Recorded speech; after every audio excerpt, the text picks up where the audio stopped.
उस क्षेत्र में हम आए हैं हमारे लोकप्रिय सांसद पोरलाल सर खरते के लिए। जैसे ही आपने विधानसभा के चुनाव में कांग्रेस का साथ और मोंटो सोलंकी को जिताने का काम किया है, वैसे ही आपसे इस बार लोकसभा प्रत्याशी पोरलाल खरते सर और डबल से कांग्रेस का हाथ मजबूत करने के लिए आपके पास दोबारा आए हैं। मेरी आपसे सभी से यह विनती रहेगी कि जिस प्रकार आप लोगों ने मेहनत तरफ बीजेपी का गढ़ था, उस गढ़ को आधे से ज्यादा कांग्रेस में डाला, और वो इसलिए डाला कि मोंटो सोलंकी या कांग्रेस की विचारधारा अच्छी थी, ये तो एक अलग बात है। लेकिन सबसे बड़ी बात यह है कि यहाँ पर इतने सालों से बीजेपी का एक तरफा वोट डाल के राज चल रहा था, पर हम जब पिछले साल से पूरे क्षेत्र में घूमे तो 50 से ज्यादा ऐसी जगह देखे थी कि यहाँ आज भी एम्बुलेंस जाने की जगह नहीं, पूरे रोड खराब है। कोई बीमार हो जाए तो टांग के लाना पड़ता। ऐसी स्कूलें देखी जो 8-8, 10-10 साल से बनी है लेकिन उसमें मास्टर नहीं है। ऐसे दवाखाने देखे जहाँ पर डॉक्टर नहीं है। ऐसे गांव फलिया देखे जहाँ पर पानी, लाइट, ऐसी कोई व्यवस्था नहीं कर रखी है।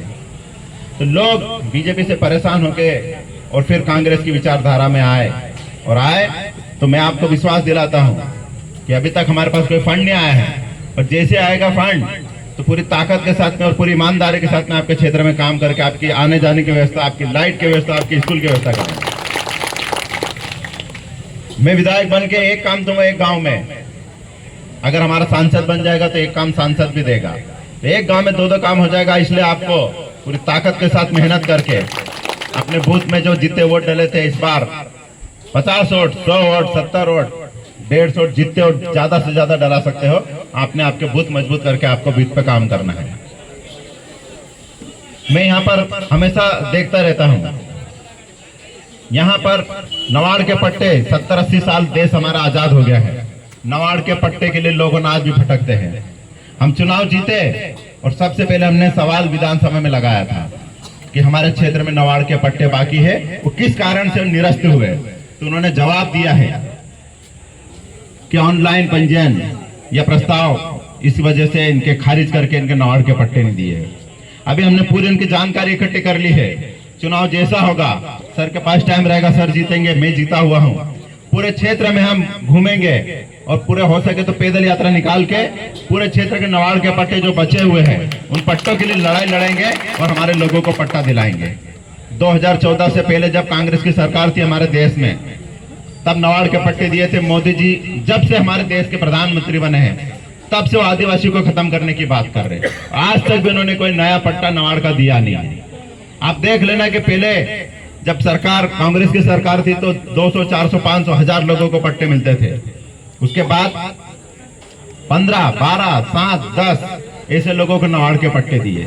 तो हमारे लोगों का यही कहना है कि हमारे लोगों ने जब हमारी 2 पीढ़ी 3 पीढ़ी खत्म हो गई, अभी तक नवाड़ के पट्टे नहीं मिले हैं। उसका एक छोटा सा उदाहरण देता हूं मैं कि अंबा पानी जो सोनखेड़ी पंचायत का गांव है, वहां पर नवाड़ के पट्टे नहीं होने की वजह से आज वहां डैम बन रहा है और उनको मुआवजा तक नहीं मिलेगा क्योंकि उनके पास में कोई सबूत नहीं है।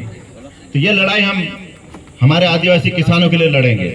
और मैं यहाँ जितने भी व्यापारी लोग हैं उनसे भी यही बात बोलूंगा कि हमारा साथ दो, और इसलिए साथ देना है कि आपकी दुकान पे गिराक बन के आदिवासी आएगा। कोई मोदी या अमित शाह या गजेंद्र पटेल गिराक बन के कभी नहीं आएगा। तो हमारे पास पैसा रहेगा तभी तुम्हारे दुकानों पे से माल खरीदेंगे। तो हमारी मदद करो अगर हमारे पास पैसा आएगा, क्योंकि बीजेपी के जब से सरकार बनी है तब से हमारे क्षेत्र में कोई नया काम नहीं चल रहा कि जिससे हमारे लोगों को पलायन रोक सके और यहाँ पर लोगों का काम हो। तो 2 पैसा कमाए सरकार की योजना के साथ, तो 2 पैसा आपकी दुकानों पे आके खर्चा करें। ये बहुत जरूरी है। पैसों का रोटेशन अगर हमारे क्षेत्र में रहेगा तो ही क्षेत्र का विकास होगा। ये बात व्यापारी लोगों को भी समझने की जरूरत है। नहीं तो सिर्फ भोंगरे, होली, दिवाली, नवाई पे रास्ता देखते हैं कि आदिवासी महाराष्ट्र से 2 पैसा कमा के लाएगा और हमारी दुकान से सामान खरीदेगा। लेकिन हम ऐसी प्लानिंग करेंगे सर के साथ में मिलके, केंद्र में जब हमारी सरकार बनेगी तो हम ऐसी योजना लाएंगे कि ज्यादा से ज्यादा रोजगार हमारे को हमारे गांव में मिलने को होना। जब हमारे गांव में रोजगार आएगा तो हमारे गांव के रोड बनेंगे, स्कूल बनेगी, सड़क बनेगी, बिजली बनेगी, पानी आएंगे, सब चीज होगी। और जब वो सब चीज होगी तब हम 2 पैसा कमाएंगे और वो पैसा यहाँ पर आके इनकी दुकानों से माल खरीदेंगे। लेकिन ऐसी बीजेपी चाहती नहीं है। वो चाहते कि आदिवासियों को खत्म करे और खत्म करके इनकी जमीनों पे कब्जा करे। तो आप सभी लोगों से विनती करता हूं मैं, आने वाले 13 तारीख को, पिछली बार जो आपके बूथ पे वोट डले थे, उस बूथ पे 50 वोट जो ज्यादा लाएगा उसके यहाँ पर ज्यादा से ज्यादा हम काम करके और हमारे लोगों की मजबूती करेंगे। आप थोड़ा सा हम लेट हो गए, आप हमारा दिन में रास्ता देखे उसके बाद भी आप बैठे थे, इसके लिए बहुत बहुत धन्यवाद देता हूं। आपकी ईमानदारी और आपकी मेहनत आने वाले समय में आपके बच्चों का भविष्य बनाएंगे, ये कामना करता हूं। और एक आखिरी बात, ये मैं बहुत दिनों से बोलने का सोच रहा था, दारू पी के गाड़ी और स्पीड से गाड़ी चलाना थोड़ा कम करें, क्योंकि आए दिन मेरे को कहीं ना कहीं से खबर आती है कि यहाँ एक्सीडेंट हो गया, वहां एक्सीडेंट हो गया और हमारे लोग ही उस एक्सीडेंट में मर रहे हैं। तो आप सभी से विनती है कि ये अपनी आदत अपने बच्चों को और अपने आप को सुधारने की जरूरत है, इससे हमारा समाज बचेगा, तब हम अच्छी चीजें कर पाएंगे। बहुत बहुत धन्यवाद। एक नारा लगाऊंगा कि जय कांग्रेस, जय कांग्रेस। बहुत बहुत धन्यवाद। जिंदाबाद।